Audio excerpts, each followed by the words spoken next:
ready for a highly interactive talk in which you are a participant? Give me a yes. Give me a hell yes. All right, fantastic. And there are many reasons why being the first person to speak after the break is a terrible idea. One of them is that you get about 1/4 of the crowd in the room, as you can see.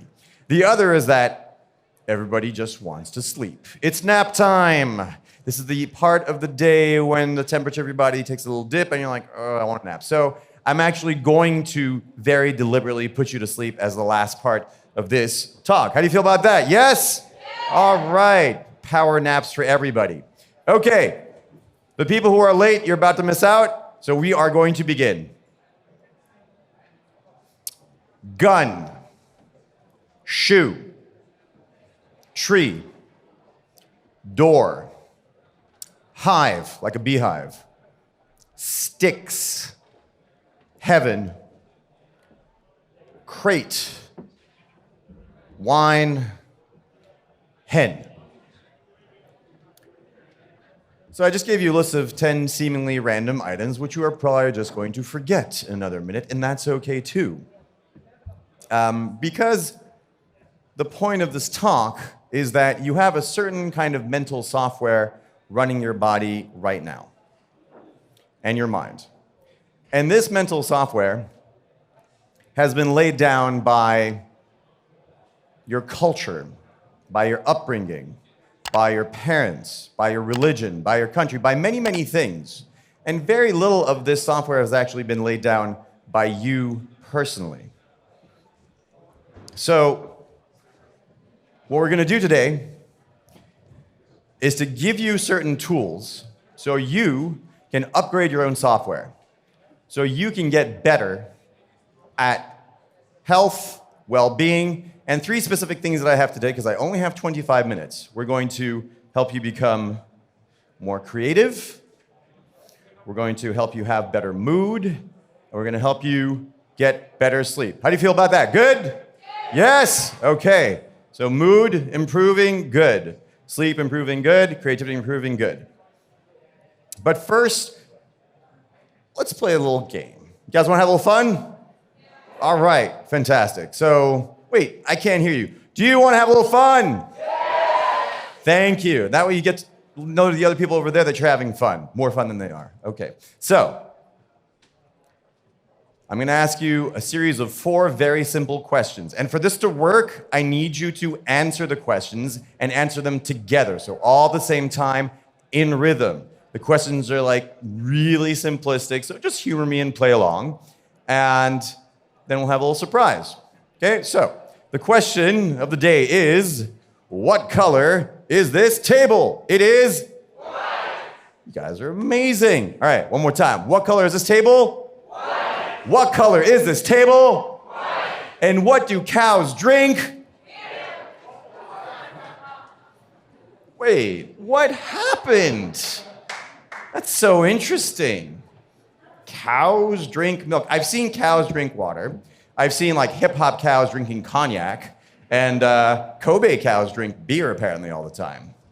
But I've never seen a grown-up cow drink milk. And yet, you were perfectly happy to say milk, all of you at the same time. Isn't that interesting? All right, let's play another silly game. So, this one, you just have to participate in your seat. You don't have to respond, but imagine I have in my hand an imaginary cutting board, and I now have an imaginary lemon.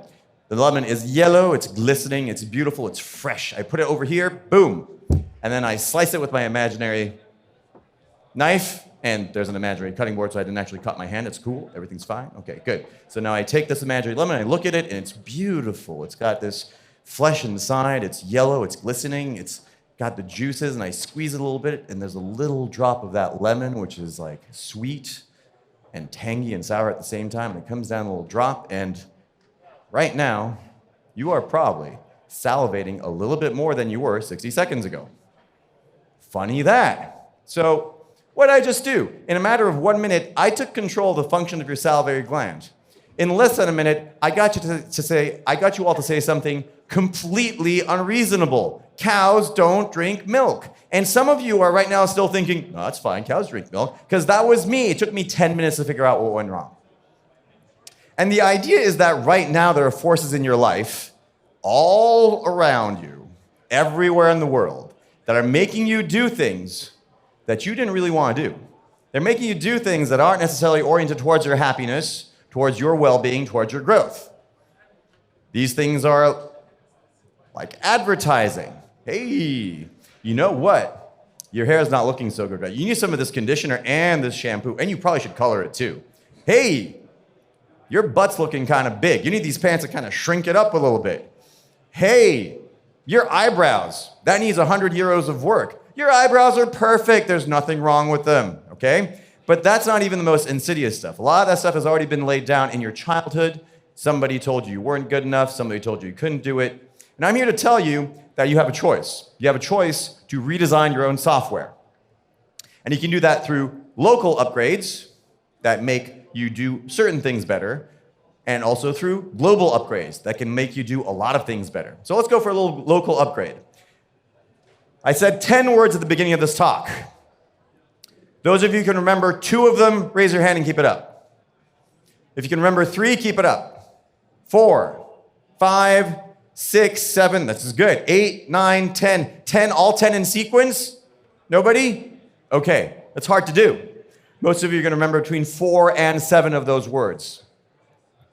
What if I told you right now, in the next 30 seconds, I'm going to give you a way to remember all 10 of those words in sequence forever? Is that even possible? Give me a note of skepticism. No, it's not even possible. No, fraud. No. More skepticism. Louder, please. Is it possible? All right, fine. Let's try anyway. Okay, you ready? 30 seconds. It's 18 minutes. 1 gun, 2 shoe, 3 door, 4 door, 5 hive, 6 sticks, 7 heaven, 8 crate, 9 wine, 10 hen. And I have 15 more seconds left. I donate to charity. Okay, good. So, what's number 1? It's number 3 is rhymes with tree. 3 is tree.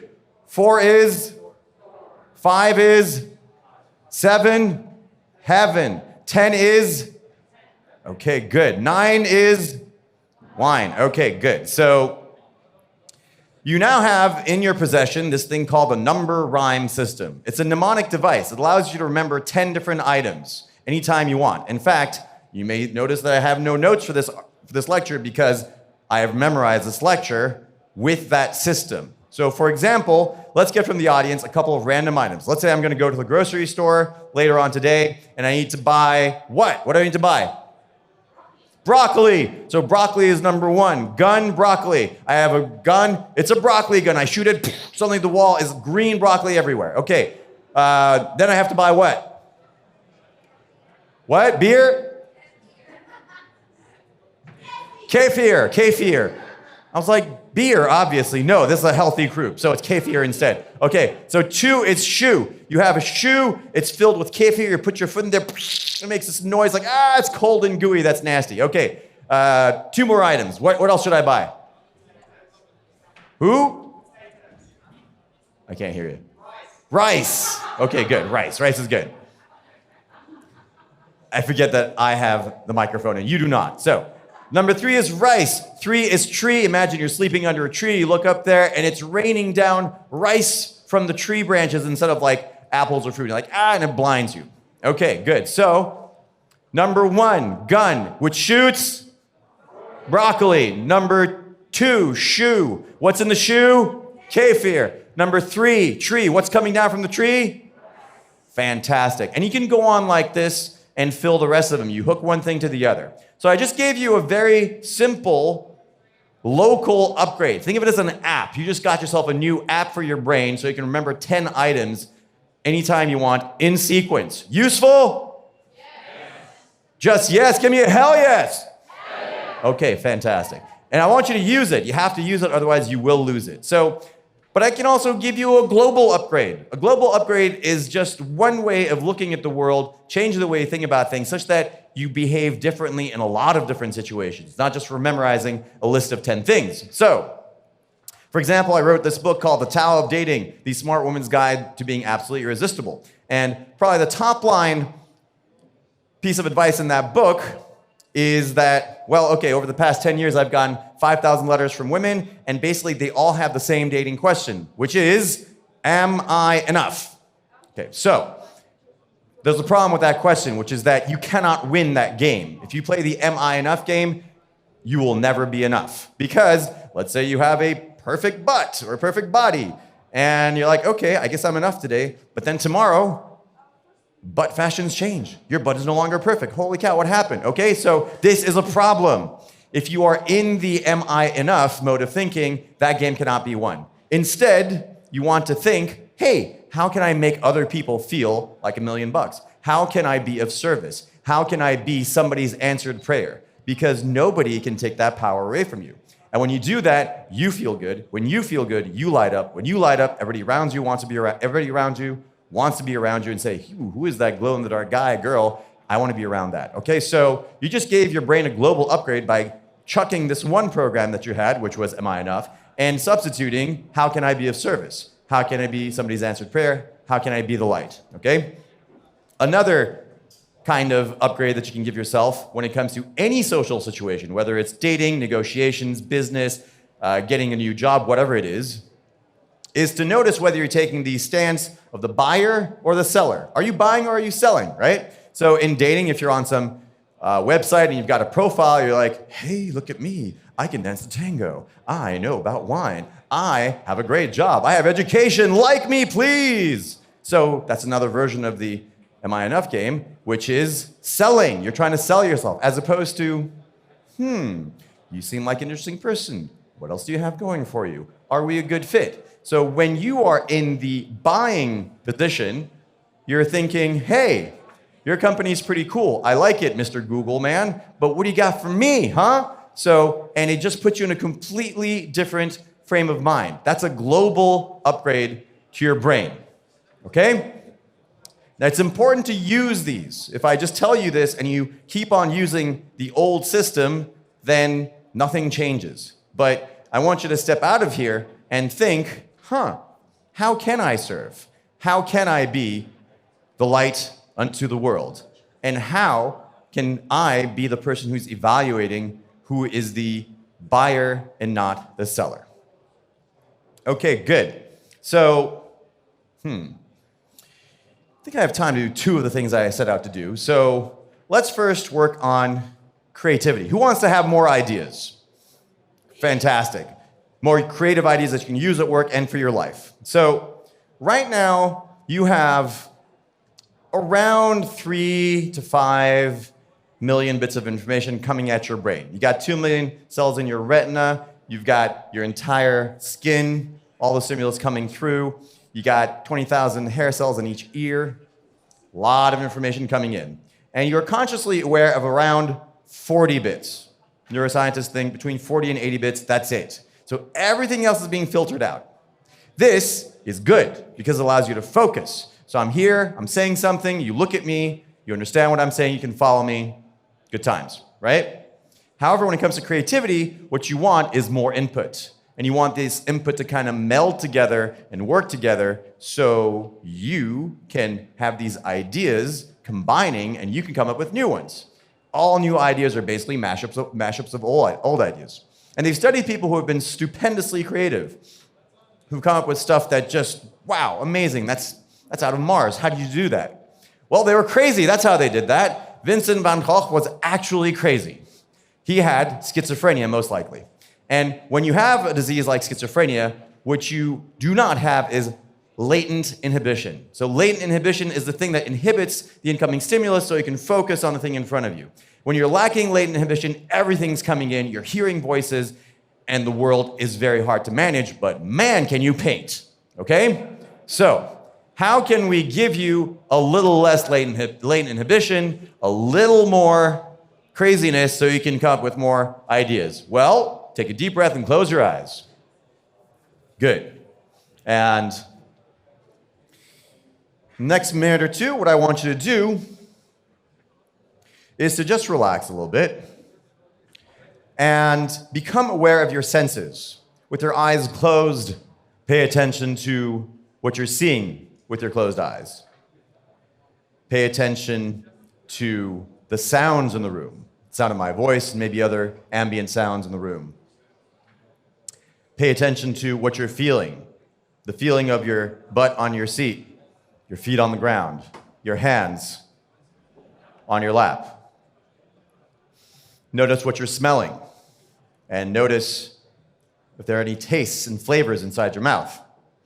And as you do that, allow all of that to come into your body. Allow yourself to become aware of all of them at the same time. Imagine you have a dial to let in the information and just turn it up all the way so it's completely open, like you have a shower totally opened up. Visually, hearing, auditory, kinesthetic, feeling, olfactory, smelling, gustatory, taste. And as you do that, notice how that feels.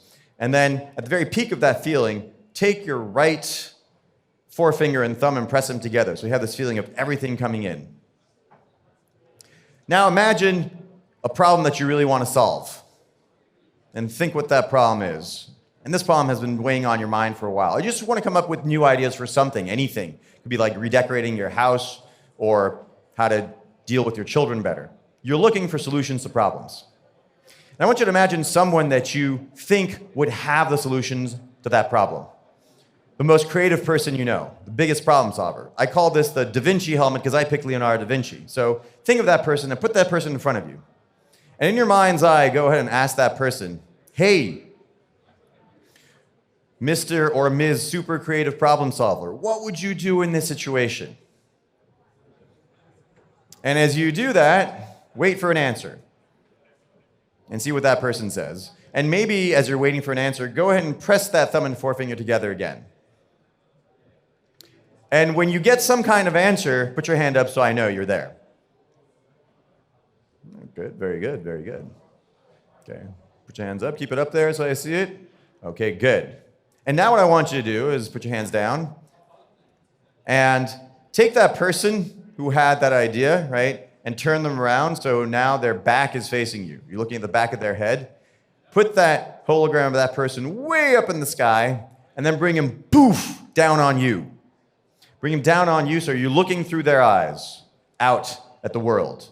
And notice what that feels like. You can do it with your eyes closed because the imagination can do that. And notice what you notice. Notice what you see. And now come up with more solutions. And maybe hit that thumb and forefinger anchor again. And notice if the solutions got more interesting. You can see them even better. Maybe you can hear them too. Maybe you can taste them. I don't know. Maybe you have synesthesia. Maybe you can have synesthesia right now. And now, if you have even more ideas than you did before, put your hand up.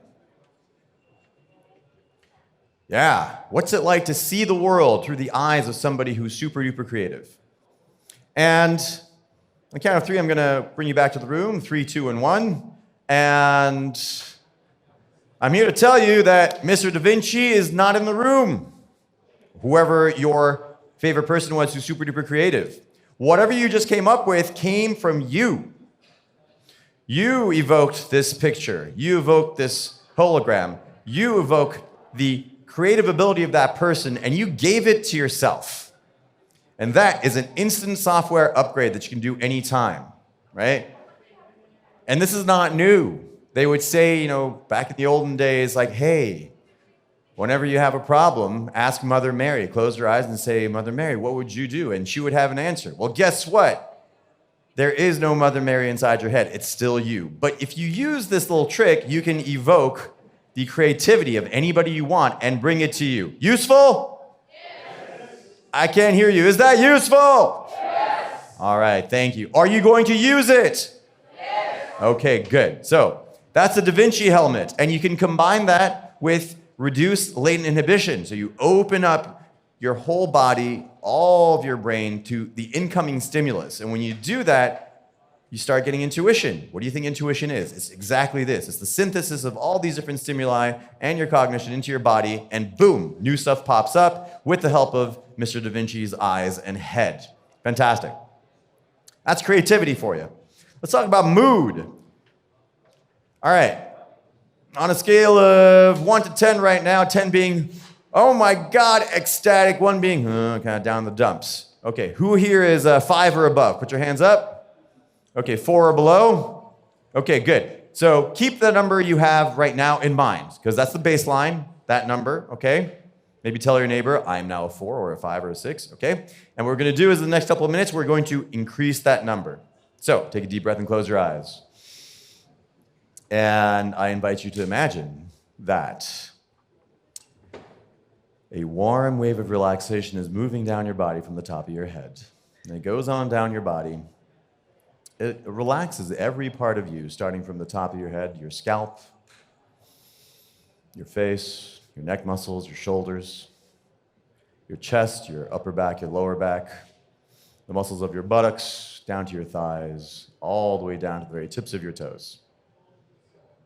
That's right. Allow yourself to relax completely with each deep breath, bringing in deep warmth, deep comfort, deep relaxation. And then letting out any discomfort, any stress you may be having. And as you do that, it becomes very easy for you to visualize a time in the past when you felt absolutely fantastic. Think of a time in the past when you felt great. Now, I don't know what that was. Nobody else knows what that was, so make it as juicy and fun as possible. Go ahead and evoke that image and see what you saw, hear what you heard, and feel what you felt. Most importantly, feel what you felt. And imagine you have a volume dial for that feeling. And you just grab that volume dial and you go, and turn it up. It was maybe a 2 or a 3, make it a 4, 5, 6, 7, 8, 9, all the way up to a 10. Make it brighter, make it more vivid, make the sounds sharper, stereophonic, and make the feeling so good. And maybe take another volume down, bring it up again, and when you hit 10, when it's all the way up at a 10, go ahead and press your other hand, thumb and forefinger together. So the opposite hand, whichever one you didn't use, thumb and forefinger at the very peak when you hit a 10. So good. And when you're there at the peak, raise your hand so I know you're there. Fantastic. Okay, good. And if you're not, just take your time and really allow yourself to arrive at that feeling of, so good, whatever it was. Happiness, joy, ecstasy, you pick it. Okay, and when you're ready, 3, 2, 1, open your eyes and come back to the room. And what you've done now is you're giving yourself, first of all, who feels a little better right now from what they did before? Okay, good. And what you've done is, for most of you, this is going to work. Anytime you press that thumb and forefinger together, you will go back to that state. So go ahead, 1, 2, 3. It's called an anchor. Fire the anchor, and boom, hello. Life is suddenly very good. Now you can control your mood. So you think that, somebody just told me I'm a jerk, therefore I have to be sad. Or my boss didn't give me a raise, I have to be sad. Guess what? You have choice now. If you do this, the molecules in your brain rearrange themselves, and now your mood has shifted. So you are less subject to the whims of the world and advertisers and other people who are trying to get you to do something for their own benefit. And that way you can arrange your life towards your benefit. And what I encourage you to take away from this talk is that modern life is challenging.